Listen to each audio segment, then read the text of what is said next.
we're here to think about crime at the crossroads, and I want to talk about two different crossroads. One is Armenia being at a crossroads, because looking at the map, it seems to me it is at a crossroads. It's at a crossroads geographically and politically. It's facing east and it's facing west. And I want to talk about the criminal justice system, which I think has been at a crossroads for some time, and Armenia, I think, is itself at a crossroads for its own criminal justice system. If we're at a crossroads, then that implies we are facing options and going one way or another, which I think Armenia is politically and in terms of its criminal justice system. It also implies that we've come from somewhere. And I'd like to take a look back over our shoulders at not only where Armenia has come from, but where we have all come from to make our current criminal justice system. If you are prepared to join me, we'll go in an imaginary time machine back, let's say about 3,000 years. We're going to go back to Mesopotamia and take a look at something called the Hammurabi Stele. Now, I don't know whether it's called a stele or a stele. It doesn't matter. It's a document about so big, written on stone. And why it's so significant, it's the first attempt by a civilization that we know of, there may be more, but we haven't uncovered them, to codify all the laws of its civilization. And this rather gorgeous lump of stone, and very important piece of stone, is interesting because how it's been presented and misrepresented.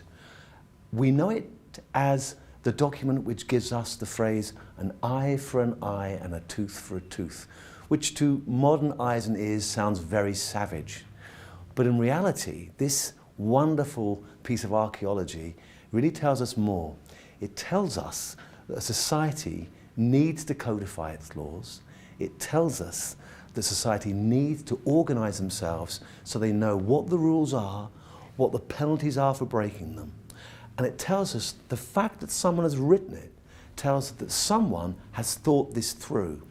Now, what's curious about the notion that we think of this document as being a primitive document in some ways is influenced mainly by this rather strong phrase, an eye for an eye, a tooth for a tooth, which sounds like vengeance dressed up as justice. And it literally means what it says. So if you knock my eye out, I can take yours out. If you knock my tooth out, I can take your tooth out, which to modern ears, as I say, sounds brutal. But in fact, the Babylonians had a very sophisticated legal system covering many aspects of the law, which I won't go into.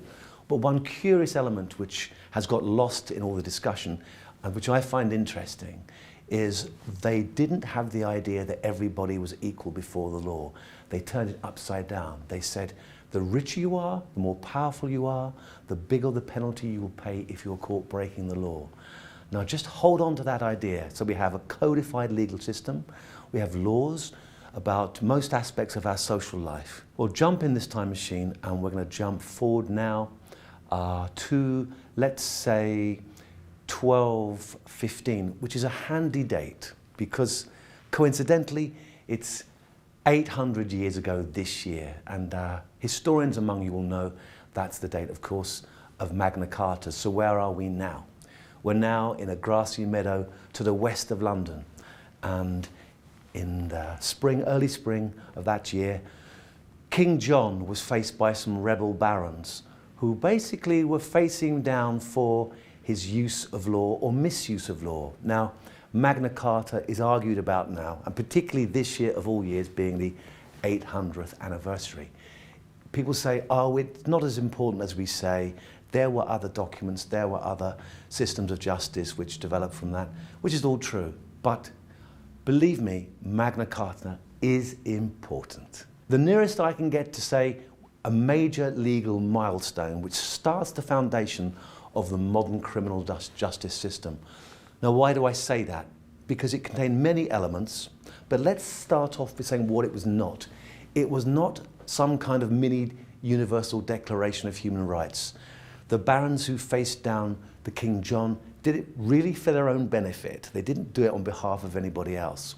But in doing so, they brought into being some ideas which are really quite remarkable. Let's take one of them, that we are all in fact equal before the law. Now, if we're all equal before the law, who does this mean? This means everybody. This includes the king. Now, if you think about this for a moment, what it means is justice is not something the king gives you. It is not something the powerful give to the weak when they feel like it, when it suits them. It is something that exists outside them and beyond them. And it should be, ideally, beyond their reach. This is a wonderful idea, that an idea itself, a concept, exists outside of people, and it has to be obeyed and adhered to by common agreement. We're now separating justice from power, a very important idea. And we don't have time to go into separation of the judiciary from the executive, etc., etc. That's for fans of Montesquieu and the law. But now just note that the king is also subject to the power. Does this mean anything in real life? Did it mean anything in terms of UK history or in terms of criminal justice? It meant a huge amount. Within 150 years or so, the English rather, had taken their king before Parliament, found him guilty and executed him. The next century, the French did the same to their monarch. Let me just pause for a moment and say, because you execute your leaders, that doesn't make you representative of fairness or justice. So criminal justice and justice can be misused by anyone who cares to, as the French found in their revolution under Robespierre.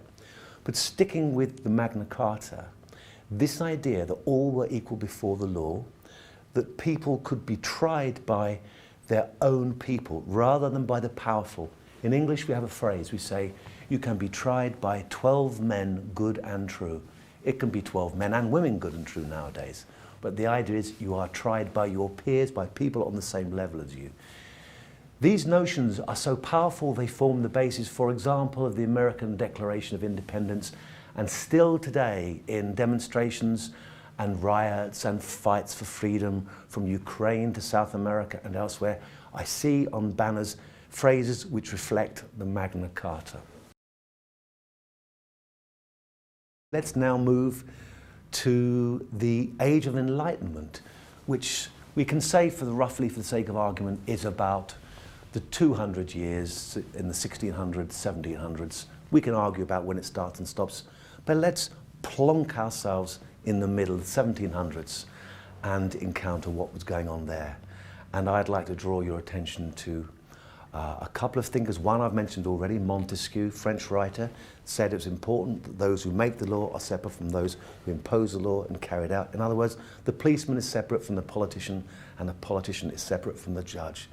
You may notice from other countries around the world, and indeed from some of your neighbours, that these ideas don't hold true even in the 21st century, but they're worth knowing that they exist. So we have Montesquieu with his idea of separation of the powers, and then we have a hero of mine, an Italian, born in Milan, called Cesare Beccaria.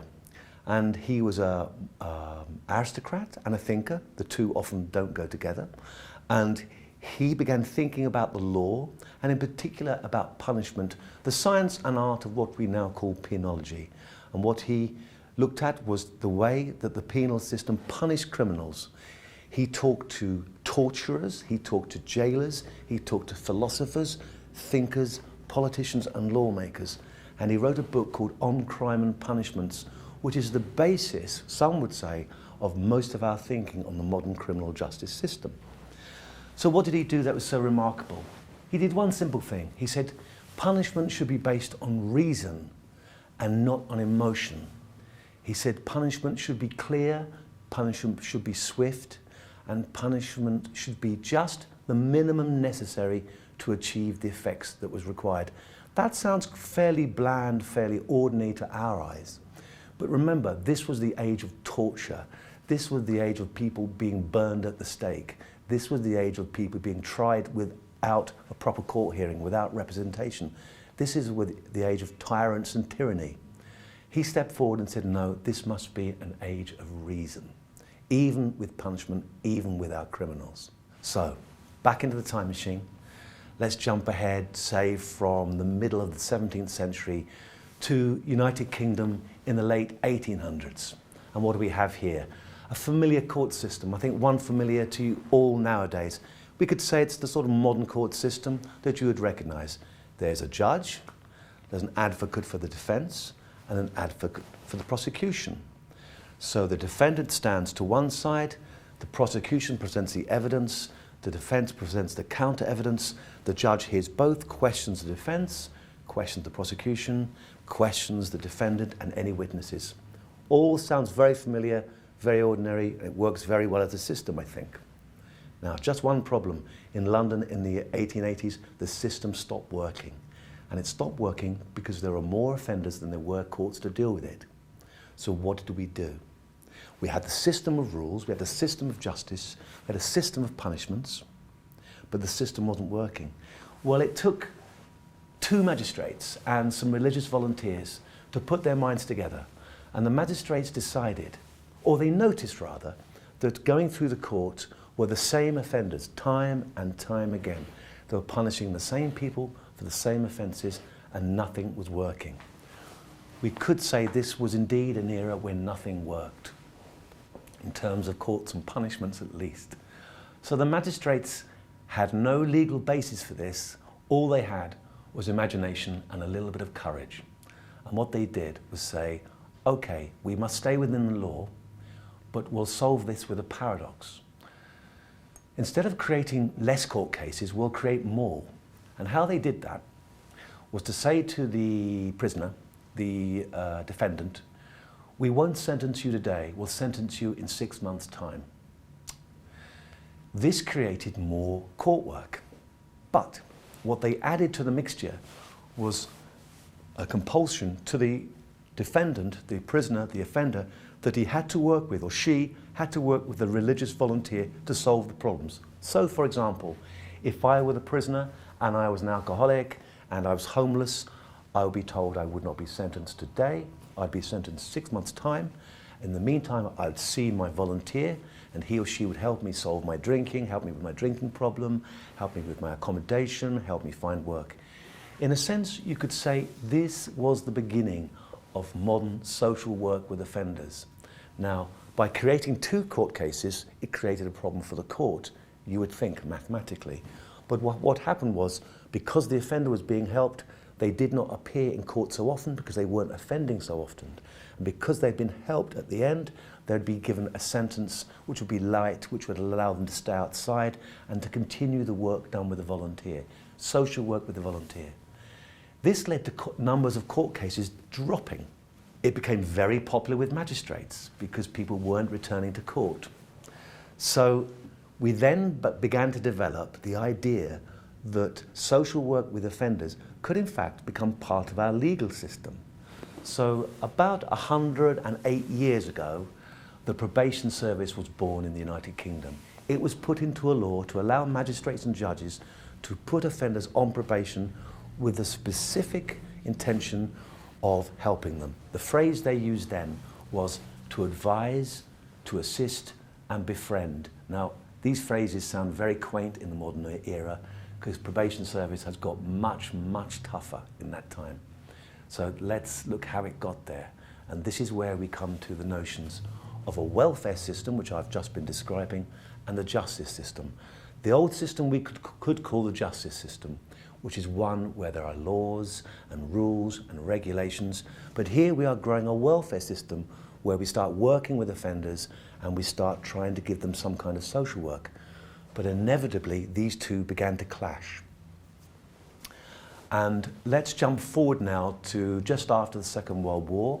We have a very established probation service in the United Kingdom, and we have a very established justice service dispensing prison and so forth. By now, probation officers and probation workers were working in courts, working in prisons, working in the local community, working in hostels. They're very well established. And all seemed well. And that's when I began training, thinking this is a job for life. Then in about late 70s, Michael Howard came forward, Home Secretary, and he took one look at the probation service and said, I don't like this. Have an alternative. And his phrase was prison works. And he then began a campaign to close down social work with offenders. And this caused us great difficulty. And then to make matters worse, just when I thought my career couldn't get much worse, along came an American academic called Martinson, who wrote a paper which was entitled Nothing Works. It was supposed to be an examination of social work methods with offenders, in which it was said that he stated that none of the methods worked. Now, it was a tragic misunderstanding, because he never said nothing works. He said some things definitely work and some things don't. But from that moment on, the politicians seized on his works and said, even the academics agree, prison works, probation doesn't work. At that point, luck was in our favour, because there was a general election, Tony Blair came in, and Tony Blair, being a very clever man, had a phrase of his own.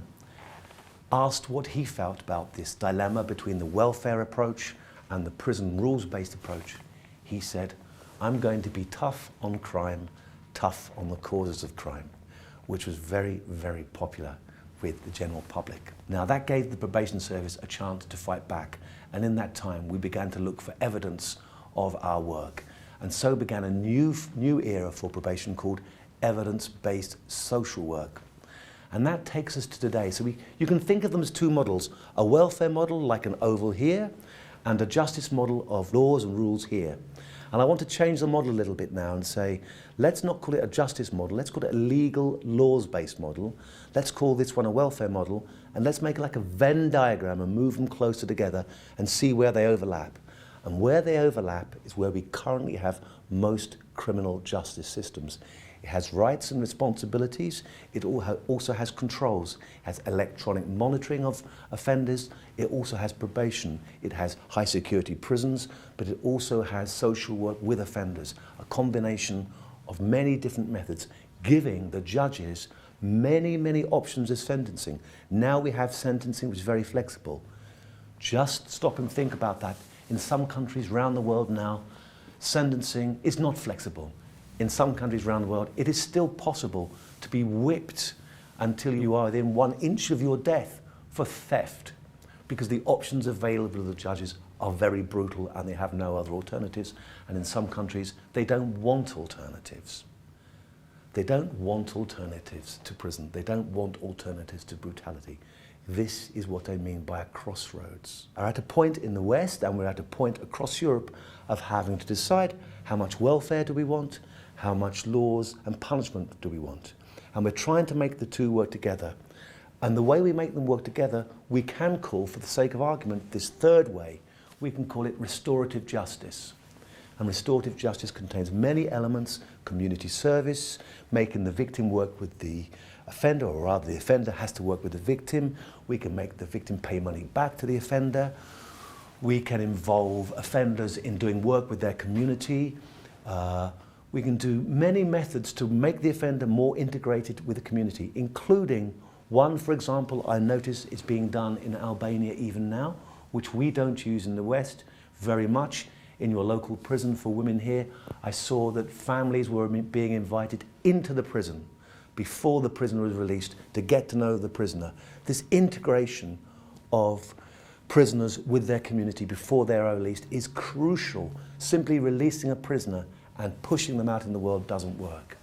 So, drawing to a close, what I'm trying to say is there is a choice to be made here in Armenia about which of these systems you're going to adopt. And I would say, don't be fooled into thinking it's either or. You already have elements of punishment, which you know, the prisons and so forth. You are beginning to look at alternatives such as probation. I know you are, because your minister has just been to my country, and I'm sitting here. I didn't come here for a holiday. I came here because I was invited to speak about these ideas. Today I've been speaking at your local university to a very receptive audience. So there is a receptive audience for this new idea of restorative justice. Whether it happens is not up to me. It's up to you and your leaders and your rule makers. But I would say this little plea, small plea, don't wait for the laws to change, because you will grow old if you wait for laws to change. Each of you individually must begin making the changes as best you can with what you have.